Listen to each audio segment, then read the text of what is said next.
Hi, everyone. Welcome to another episode of TruthWorks. I am your host, Jessica Neal, and I'm here with someone that I met many years ago who I really admire. And it's one of when you have a conversation with somebody and it just sticks in your head and you think about them occasionally, this is that guy for me. I have Josh Reeves on the show. I'm going to have him tell you all of what he does, but he is a CEO and founder of Gusto. And we met kind of, I don't know, through our network and they connected us to have a chat. And what I loved about Josh is how he thought about his role as a founder and how he thought about culture. And you're just a rare bird, like there's not as many of you out there, Josh, as there should be. So welcome to the show. I'm happy to have you. And I'm sorry it takes a podcast for us to like reconnect. That's weird. Well, whatever gets us there. I'm really excited to be here, thrilled to chat, thrilled to hopefully share some learnings, lessons, thrilled to learn. I'm always trying to learn myself. Me too. So let's do it. Let's dig into it. So if I remember correctly, you came out of Stanford and then did you have a job before Gusto or you just did Gusto right out of school? I can't remember. I can go back to then. Let's go back. Yeah, let's So go I back. studied. Yeah. Yeah, I can go back further if you want me to start with like a little bit of childhood. Sure. Let's hear your You whole tell story. me. I want to hear the whole I won't story. go through everything. We don't have that much time. Yeah, not everything, but the important things. Formative moments and formative Yes. impacts for me. Very much my parents. My mom and dad were both teachers. So this format itself I love because I view it as a teaching opportunity. Yeah. And my dad was a high school teacher and my mom was an elementary school language teacher. They're both the first in their families to go to college. And so I grew up with a younger brother. My dad taught humanities. So I loved math and science, but it was a very kind of innate curiosity. I did go to Stanford. I studied electrical engineering. I was there during the dot-com collapse. So I remember starting freshman year in 2001 and talking to some folks. And it was just obvious at that point, there's no future in software. It's all done. The internet is over, Right. which Forget obviously it. was an absurd statement, but a good kind of reminder of not following conventional wisdom or what's popular at the moment, because that was kind of the conventional wisdom in 2001. Right. And then I actually worked at a startup, to answer your question. I joined a startup called Zazzle, an e-commerce I remember company Zazzle. out Yeah. of college. Yeah. Yeah, they're still around, going Yeah, they strong. are still around. You get like what? Coffee mugs and t-shirts and yeah. I mean, I got excited about the ability for anyone in the world that was creative to go create products on Zazzle. Initially, it was just things like cards and posters and shirts. Now they have many products. And then anyone else could go buy those products. Zazzle would manufacture it on demand, but specifically, that creator would then get a percentage, basically a payment based on the product creation. So to me, it was at 2005, 2006, Web 2.0 was just coming about. But this idea that the internet actually was this incredible distribution platform sounds very simple in hindsight. To me, I got really excited about the chance for folks to kind of go make a living doing stuff they love. Yeah, makes sense. And so you're at Zazzle for how long? Yeah. So I was there for about 2 to 3 years. I was a product manager. So I got my first kind of exposure to how to build software with professionals, with engineers, with designers. Again, using a different, I would say, tech stack than what we use today, but definitely kind of the beginning of this next big internet boom that started in 05, 06. I was on High Street in Palo Alto. Down the street was Facebook with like less than 50 people. It was a very interesting time. TechCrunch was just getting started. I remember going to some of the barbecues in the backyard of the owner. TechCrunch. Okay. And so then you're there. Then do you just kind of get an itch or like you're like, Yeah, I'll I fast gotta forward. go. Okay. So I have Zazzle as a chapter where I learned how to kind of build software in a more professional environment. Decided not to do the PhD in electrical engineering, so only finished with the master's. And then I have a startup chapter between Zazzle and Gusto. And it's a useful kind of story because it was very much it's a good contrast to how we've approached building Gusto. So in 2008, me and a friend started a company. And why did we start a company? Because our friends were starting companies. And I would say it's a very quick learning from that. That's not a good reason, in my opinion, to start a company. Yeah, just because your friends are doing it doesn't mean you need to do it. No, there was no purpose. There was no kind of longer term mission or goal. Yeah. Facebook platform had just gone live. We started building apps on the platform. We started making revenue. I remember we were making like $1,000 a day in ad revenue. We were building these kind of useful little applications. But whenever I got asked by friends, what are you working on? What are you up to? I would just say, we're in stealth. We're in stealth mode, which sounded cool at the time. But in hindsight, it's just an absurd way of saying, I don't know what we're doing. Right. I don't know Um, yet. We're yeah. doing Yeah. stuff. Yeah. And or like my mental model to jump to gusto is, the problem we're trying to fix, the mission we have. I'm so into it that I want to tell every single person I know. And that's one of my advice points to founders is, imagine when you're describing what you're doing, the 10,000th time you're describing it, will you be as excited as the first time? And you almost kind of want to not be able to hold yourself back from saying, here's the problem we're trying to fix, here's the thing we're trying to make better. And then you got to go deliver on that. Obviously, that's the Right. hard work, and then do it in a Right. scalable business. But the problem to me was the main takeaway I had from that chapter. And so, fast forward to 2011, me and two co-founders started Gusto, Zen Payroll at the time. We had all run these prior startups. So my prior startup, I had set up payroll, health benefits. I had felt some of that pain and frustration. So that's actually how we got some of the exposure to the problem space, was literally running these prior small startups, small businesses, and then also Yeah. having family run small business. And we said, hey, this seems like a real problem. Maybe we can try to make it better. Yeah. And I mean, a consumer of these products, it's a space that often doesn't get a lot of innovation and attention. And maybe more so for enterprise, but small business, not so much at all. And the things that you can get are really not that great. Yeah, there was two things that, oh, go ahead. Yeah. Go. No, you go ahead. You know, yeah. I mean, two things jumped out at us. You just hit both on nail on the head. I know it's relevant to why you do this podcast too. One was just, yeah, small businesses weren't getting access to great technology, great product. But two, the systems almost felt like they treated people like transactions. Like people were assigned ID numbers. There was all these acronyms. And especially in a small business where, 2/3 of employers in America are less than 5 employees. Like these are not P&L transactional company systems. This is like four human beings coming Right. together, a business owner and a team, trying to go create something useful. It's a labor of love. And so just thinking about it more as human moments, like who's joining Mhm. my company? What should they be paid? How much should I allocate towards benefits? How do I think about performance? How do I reward people? And we got Right. really excited about that human lens to the conversation, which I think, again, in small business comes very authentically. And Right. ironically, doesn't get done as well as it should in bigger companies often, but matters just as much in bigger companies as well.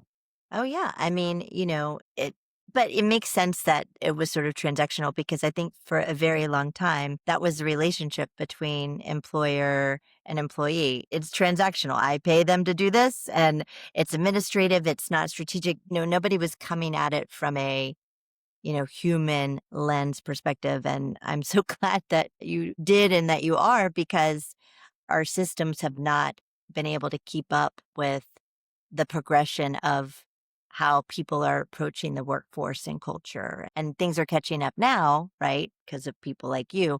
But for a very long time, the space was very fragmented. And I'd also say this, not a lot of great engineers wanted to go work on HR software.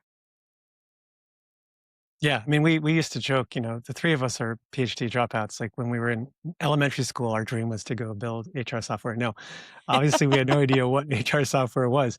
We want to fix problems. We want to fix broken things that cause pain. And we realized when we started interviewing all these small businesses, the sheer amount of time that's being wasted. And all of our, Tomer, one of my co-founders, his dad runs a small clothing store. Eddie, his mom and dad ran a small doctor's office. My mother-in-law did payroll for small businesses.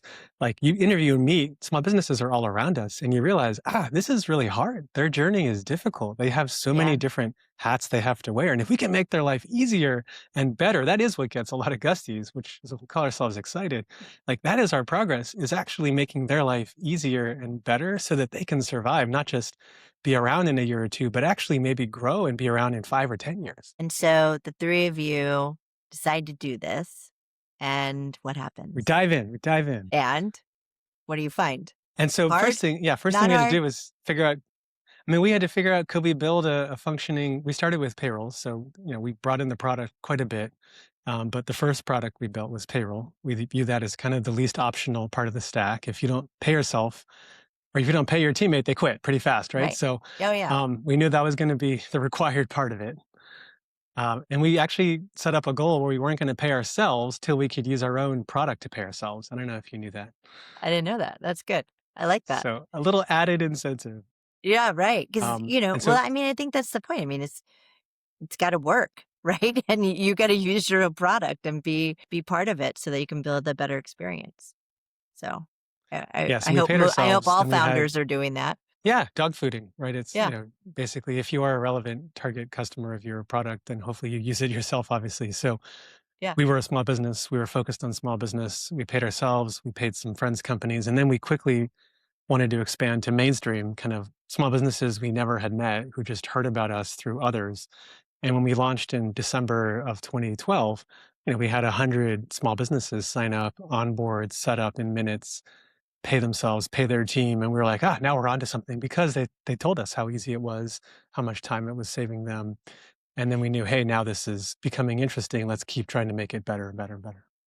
yeah, and if you think about that, it sounds like a simple process, payroll, but it's really complicated, and the folks that you were able to get to do it were pretty antiquated and not, everything's, I don't know, on like a spreadsheet. It's not very sophisticated.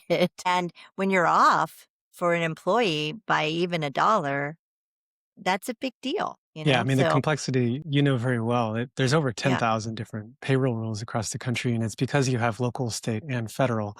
And the US, in many ways, is more like 50 countries. There's no coordination across states. And so, even if you're a two-person company in two states, you double the amount of paperwork, compliance overhead, filing requirements, calculations you have to process. And when we take a step back, I think this is very true about part of what we do. There's just a lot of stuff that the business owner shouldn't have to become an expert in, right? A lot of it ties to compliance. But if you don't follow it and do it correctly, you get fined or get in trouble. So we kind of think of it as, can we take, I used to say two of the 20 hats off the head of the business owner. Now I say maybe we can take 10 of the 20 hats off and just take on that responsibility, give them peace of mind, save them time, save them money so that they can focus more on their product and their people, right? So right. back to kind of people are the core of every business. A small business owner, especially with a small team, they know everyone on that team. They care deeply about each of the individuals and obviously them staying if they're good or if they're not, giving them feedback on how to get better. Yeah. Small businesses, I think, are much, much cleaner, simpler when it comes to talent and people than a big company because you have that much smaller scale. Mm, I was as you were talking, I'm sure on this compliance side, AI now is playing a big part in helping relieve a lot of that administrative burden, is my guess. And you're infusing that in the product is my assumption. Yeah, I mean, I would say more lessons for entrepreneurs. You want to take whatever tech trends are underway and have a belief on how they help you. So when we started Gusto, this is now back in 2011, 2012. I would say then things like, mobile, cloud, paperless enabled us to create a dramatically easier, simpler to use product.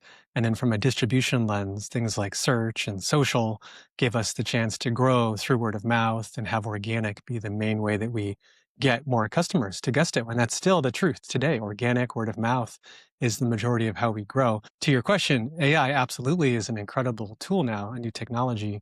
And in our case, we actually see it as a huge tailwind. It enables Gusto to be even more of a teammate, even more of a partner, even easier to use as Gusto is more conversational, more proactive, more of a partner, more a teammate to the small business owner. But all these are Mhm. technologies. Again, the goal is how do you go to the small business owner and very concretely describe the way you now are saving them more time and money?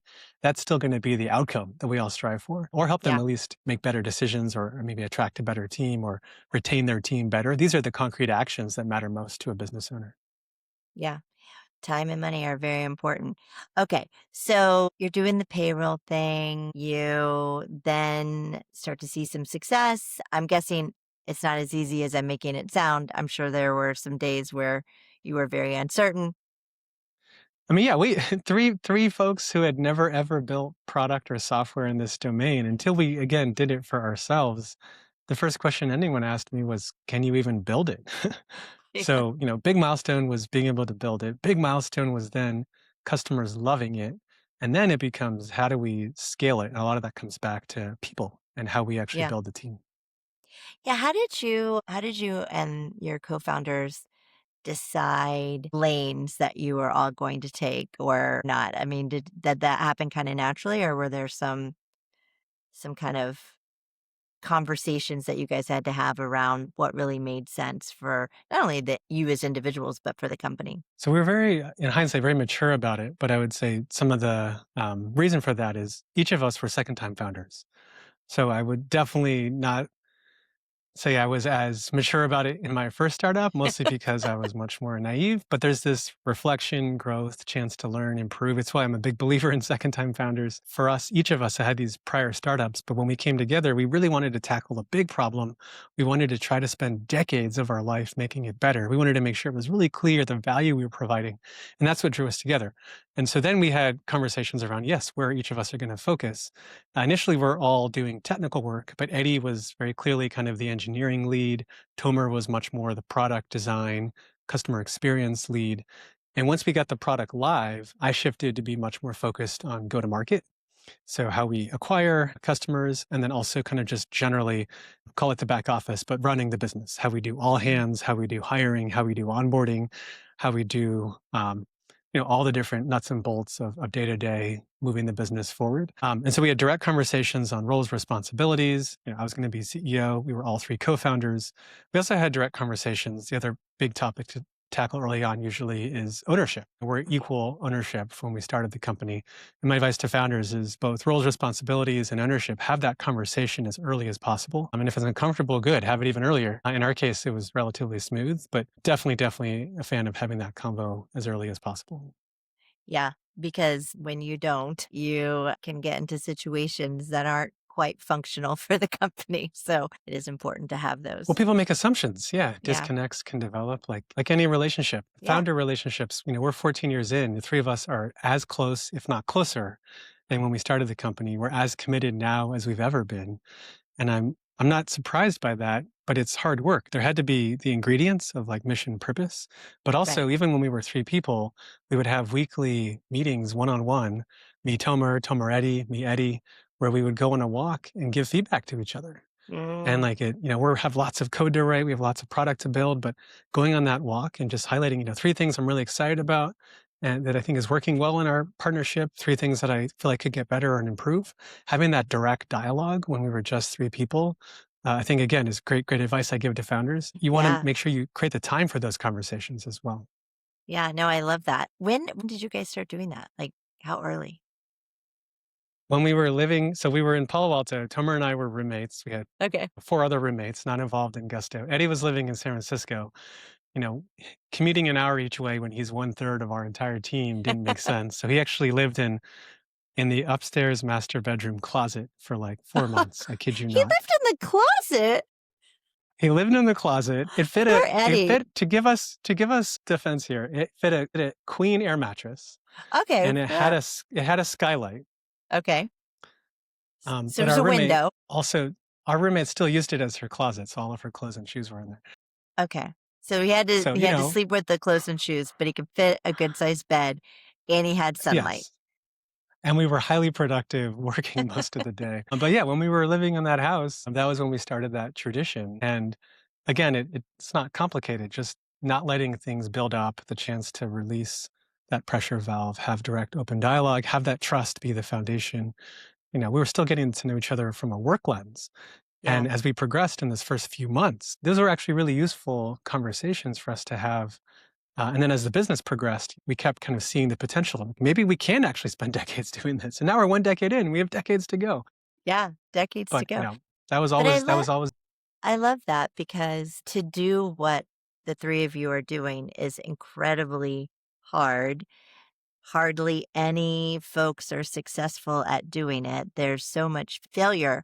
But when you have trust and respect and admiration and you can work through conflict, your chances of success are just higher because things that those are all the things that are going to be thrown at you every day. And when you have a good foundation, you can navigate those things much more easily than when you don't. And I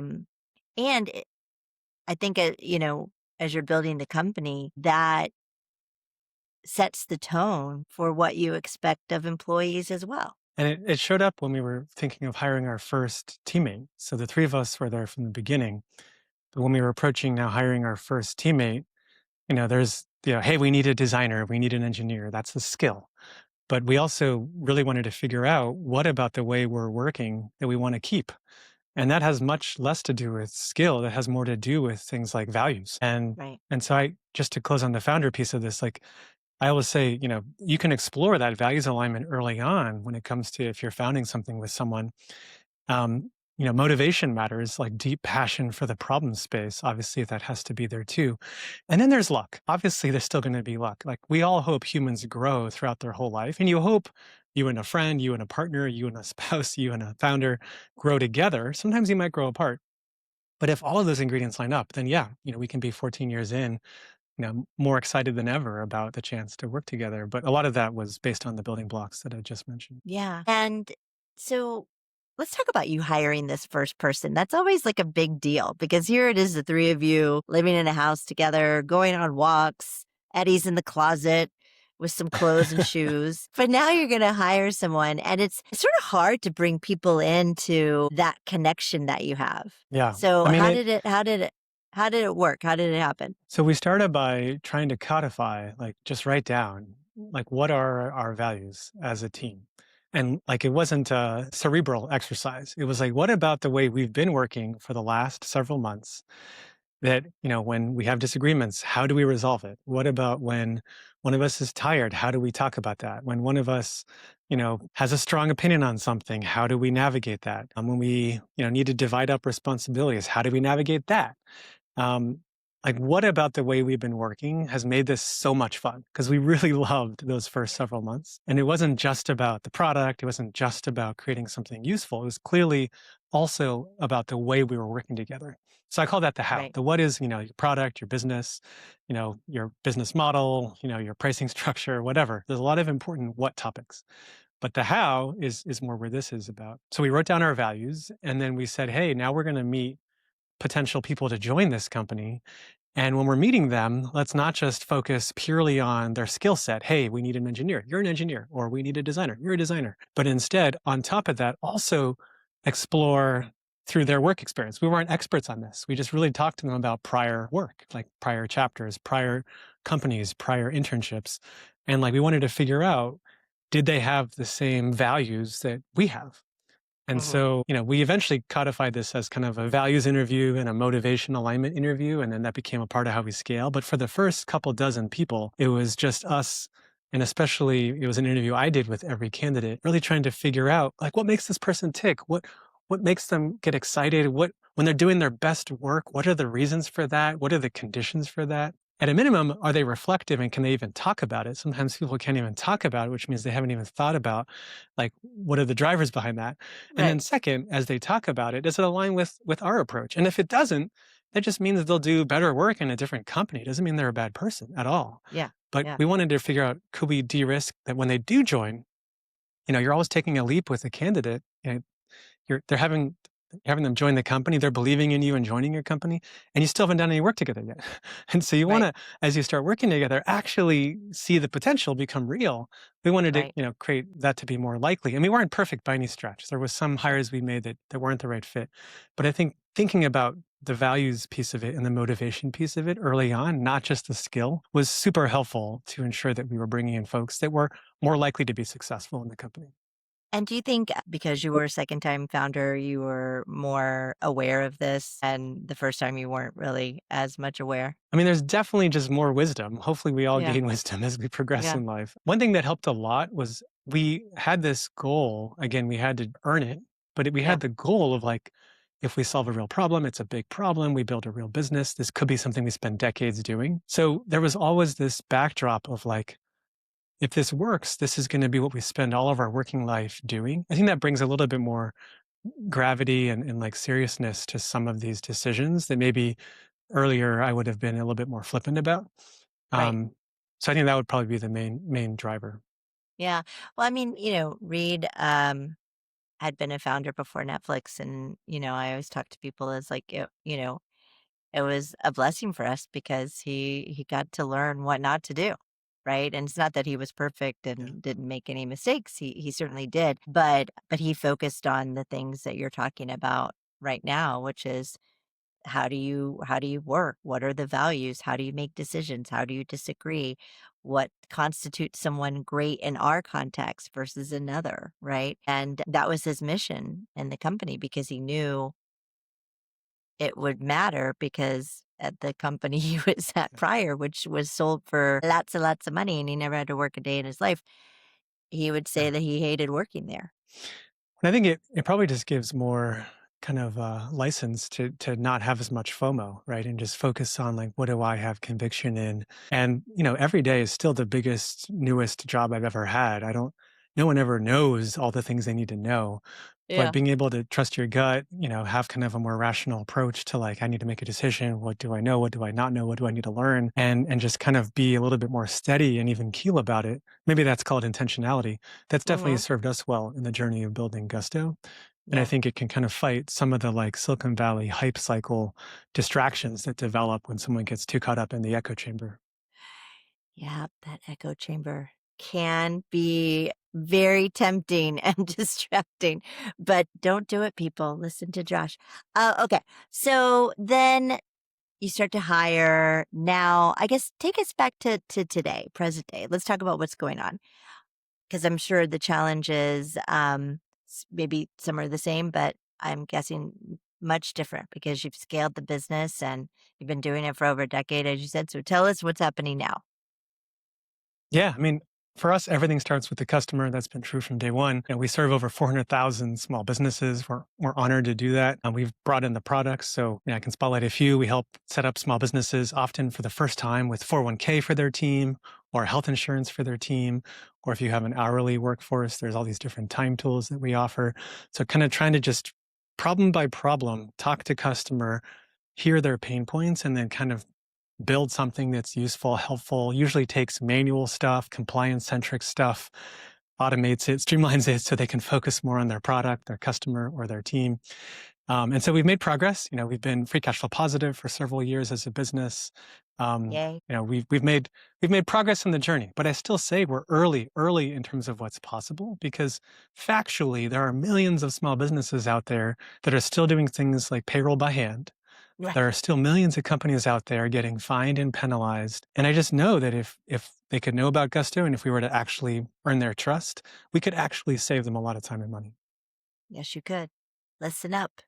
If you got a small business, check it out. Okay. So, one question that I get asked all the time, just from my experience at Netflix, and we had such a unique culture and well known culture globally, was that how did you scale it? How did you evolve it? Because when you three are in charge of all the interviews and you're very aligned on, the mission and the values, and you can weed people out pretty easily. And then as you get bigger, you don't have time to do all of those things because how many employees are you now?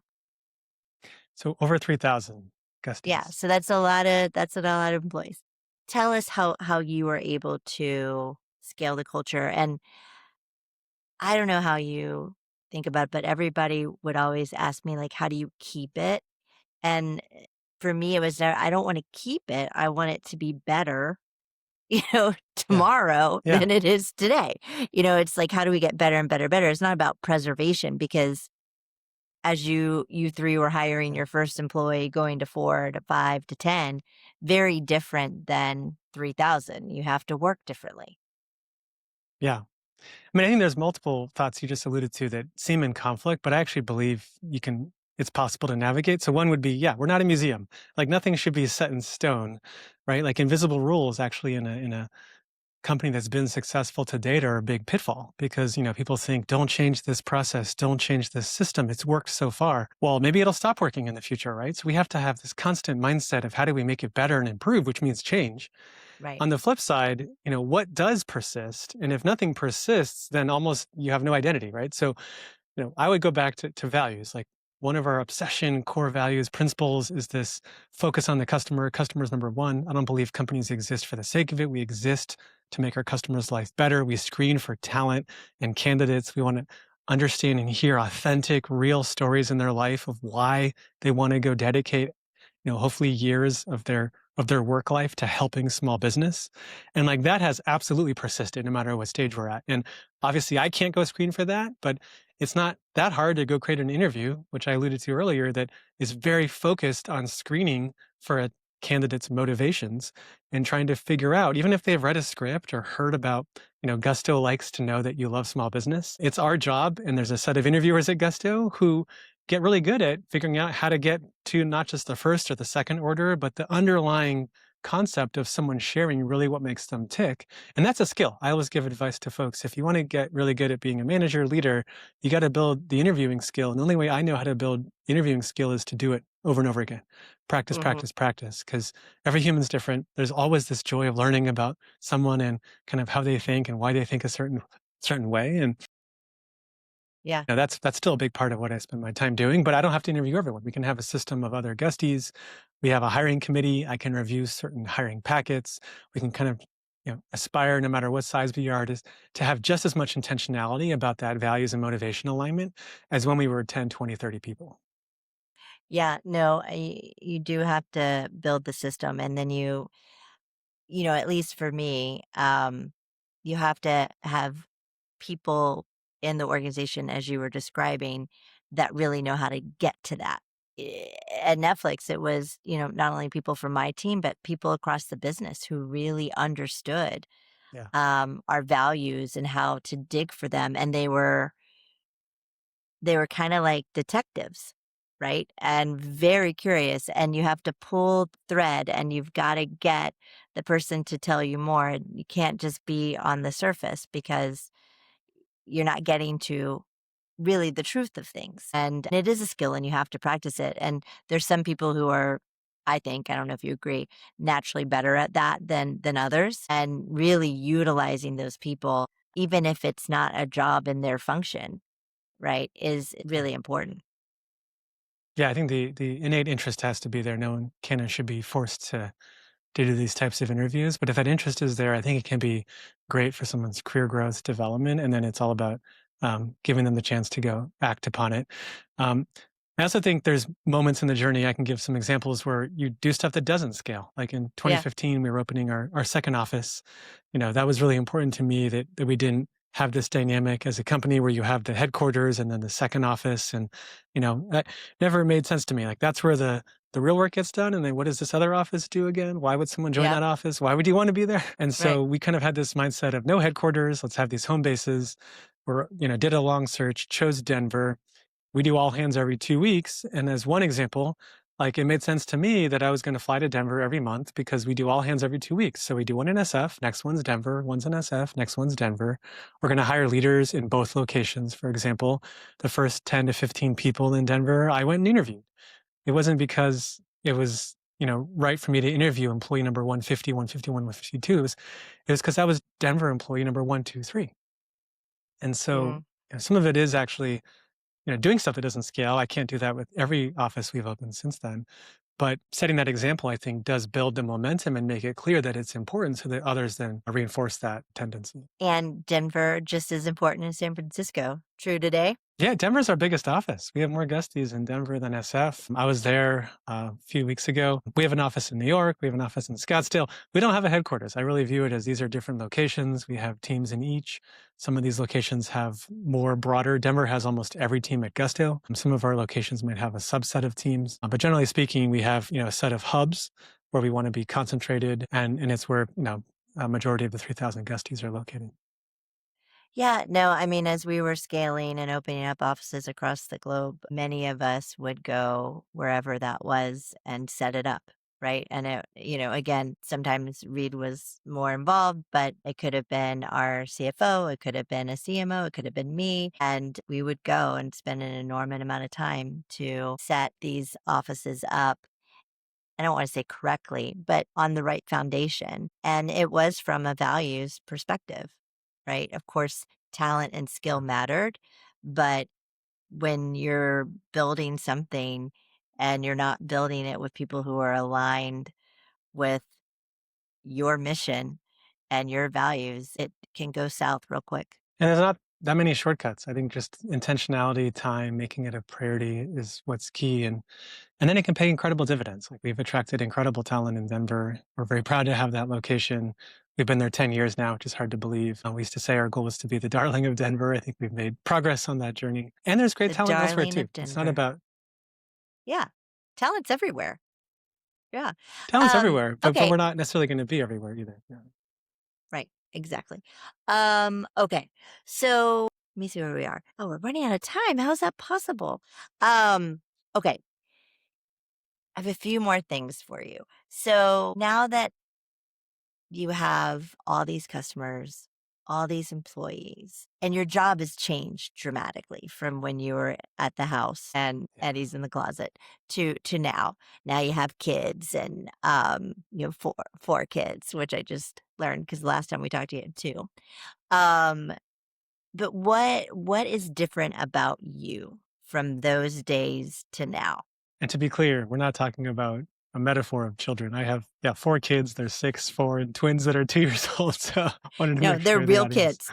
real humans that are a joy and also keeping us up at night sometimes. But grateful to grandparents who help out quite a lot in our family. How have I changed? I mean, besides some whiter hair, gray hair, I would like to think, and I can focus more on the gusto portion of it.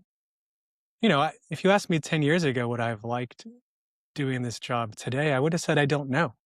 And the reality is, I love it, but I had to get exposure and kind of step by step, figure out if this was going to be the thing I really love doing. I love our mission, I love our purpose, but you know, at the size and scale we're at, to your point, the job has changed dramatically. And there's been many phases along the way, but a big part of my job is building our leadership team, for example. Right, a big part of my job is in our all hands, and when it comes to our biggest kind of parts of company strategy, being a steward of where we're going over many several years, and how that gets broken down, and then how we measure progress, and then how we celebrate and reward and get excited about the milestones along the way. But a lot of that is communication, team building, all hands, writing memos, doing video recordings, visiting sites from time to time, but it's not really possible for me to go meet every guestee at the scale we're at. But one thing I realized in kind of hindsight was being able to be more at a systems layer where I can spend time, on fun pricing, on software development, on team and onboarding, on how we do all hands, all these different kind of forums. I actually love it. I love being more horizontal. I love the ability to kind Yeah. of pattern match and see how these different systems connect. I'm glad I didn't do the PhD, where I would have been obviously much more in a specific swim lane. So for me, authentically, it turns out I really like a lot of the attributes of the role I'm in. And the due north for me is problem solving. Like, how do we make our product better? How do we serve customers better? How do we get further along in our mission and also do it in a way we're proud of? And that's fun, right? I don't view that as a burden.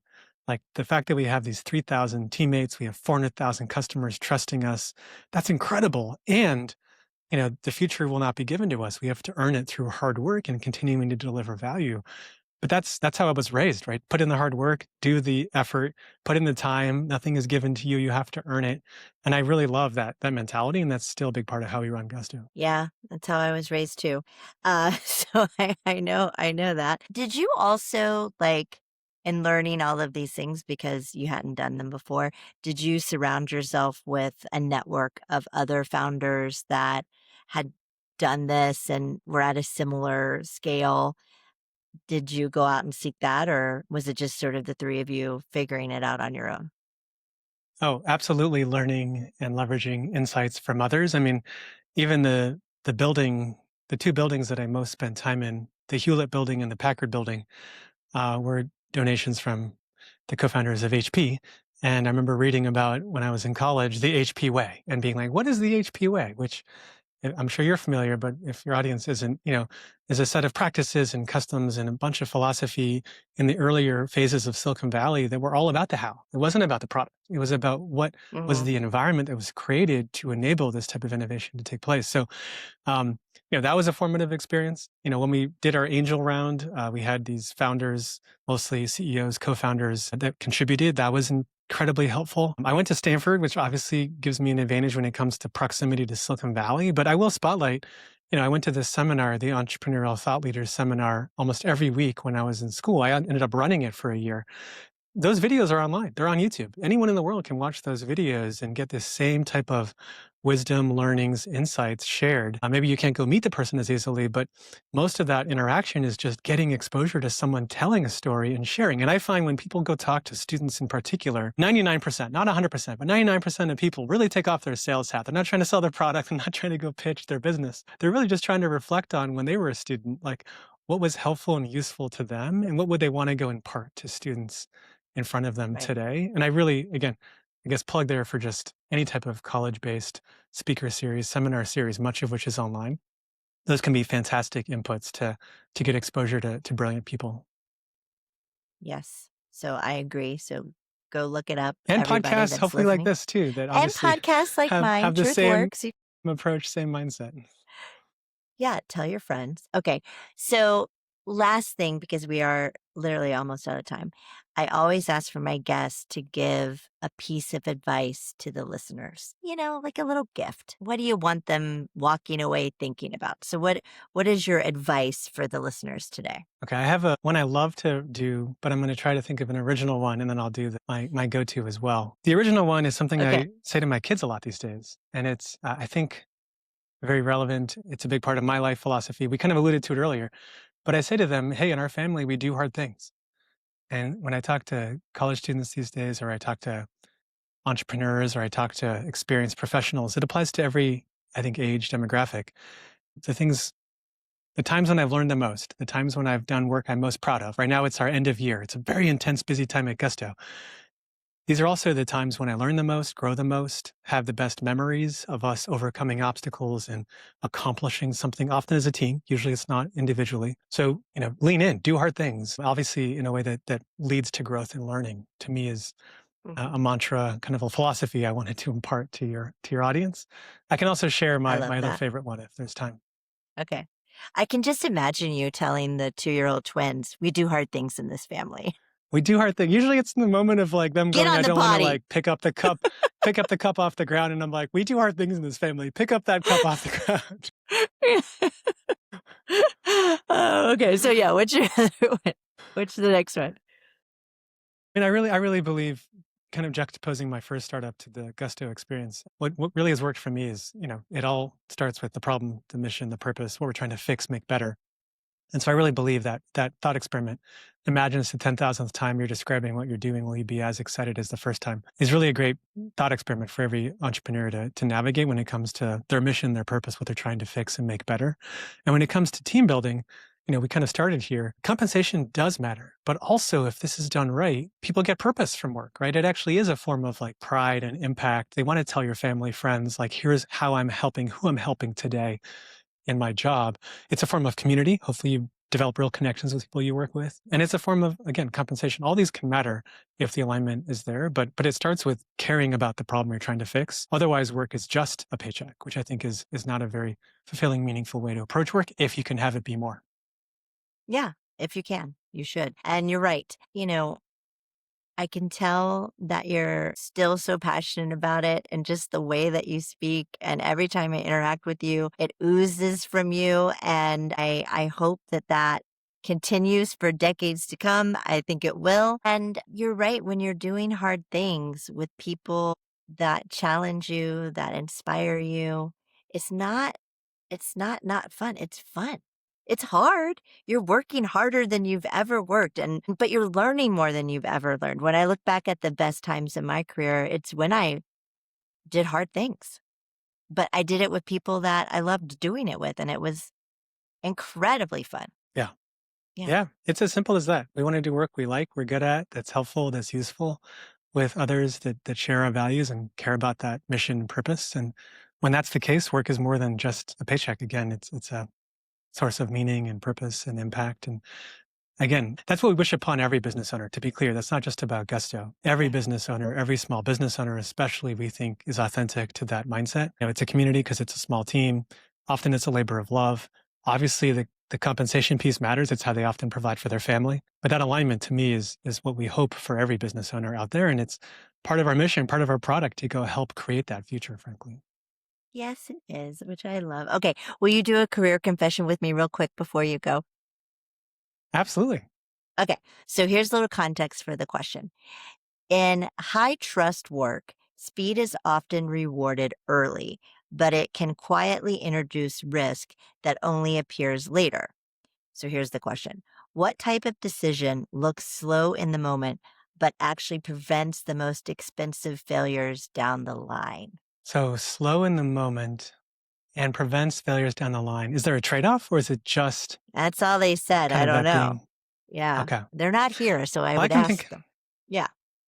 I mean, I can think of examples if that's helpful. Like when we rolled out in 2012, we were just in California and we scoped the product. We were just focused on, new employers, full-time employees in California, but that was enough for us to figure out have we created something useful. And then it took us 3 years till 2015 to get to all 50 states. And we did it in a very intentional way. We wanted to be comprehensive. We wanted to cover all payroll rules and requirements, not have it be partial. We left revenue and money on the table. But because we were going to build a multi decade business, we knew that that was the right call because it didn't dilute the message that if you use Gusto or Zen Payroll at the time, we got your back, we got you covered. So that decision seemed risky at the moment because we were a cash burning startup with very few customers still. But in hindsight, over a multi-year arc, definitely proved to be the right decision. It seemed like a relevant example to the question. No, and I think it's a perfect example. And you're choosing to go a bit slower versus just speed building and launching in every state you possibly can because you have to build a great product. And if you don't build a great product, it doesn't matter, like if you're in that state or not, and nobody's gonna get it if it's not great, right? When I have a framework for that, which, we want to go serve millions of companies. So we're an ambitious group. We obviously want to get there as fast as we can, but there's three checks and balance. One, you just talked about quality of our product. If the compliance, the accuracy, the reliability were to degrade, obviously that's on us. We don't want that to happen, but that's a great reason to slow down because we're Right. obviously not going to just grow and let the product quality suffer. We have to maintain that quality, even at bigger and bigger volumes. The second check and balance is on the business model. And this is something also sometimes that Silicon Valley gets distracted by. But when we started scaling, when you're early and experimenting, obviously we're just learning. But when we started scaling, having good unit economics, right? Like our customer acquisition cost, our CAC payback, our gross margin, how much we pay to get someone, how much we pay to serve someone. We wanted to make sure that was going to be a good business. Otherwise, you kind of Mhm. just lose more and more money as you get bigger. And again, that can work for some businesses to each their own, but it almost feels more like gambling to me. And for what we were doing, we wanted to make sure that if we're delivering lots of value, people pay us for that value. It's a subscription based business, and then business model works and it's straightforward. And then it's just how do we get more and more customers in the door? And then the third check and balance Right. is on team. If obviously we're growing in a way that leads to lots of people quitting or churning or having a short tenure in the company, something's wrong, right? We want people to be at Yeah. Gusto hopefully over multiple chapters. So that's kind of my high level framework. We have numbers against and metrics against each of them. We obviously want to grow quickly, but there has to be checks and balance. Growth at all costs, in my opinion, Right. kind of always burns even. Yeah, I think you're absolutely right, and you gotta think about the trade-offs, and the Everything has taxes, trade offs. and yeah, it does. So, I am so glad we reconnected. This was so nice, and can we maybe connect before our next podcast? Yeah, let's go on a walk. Like, Let's hang out. like, I would love to go on a walk with you.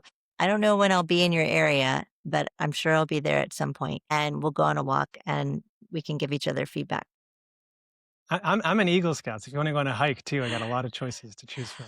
I will go on a hike with you. Absolutely. Let's make it happen. Thank you again for coming on. If our listeners want to find out more about Gusto or more about you, where should they go?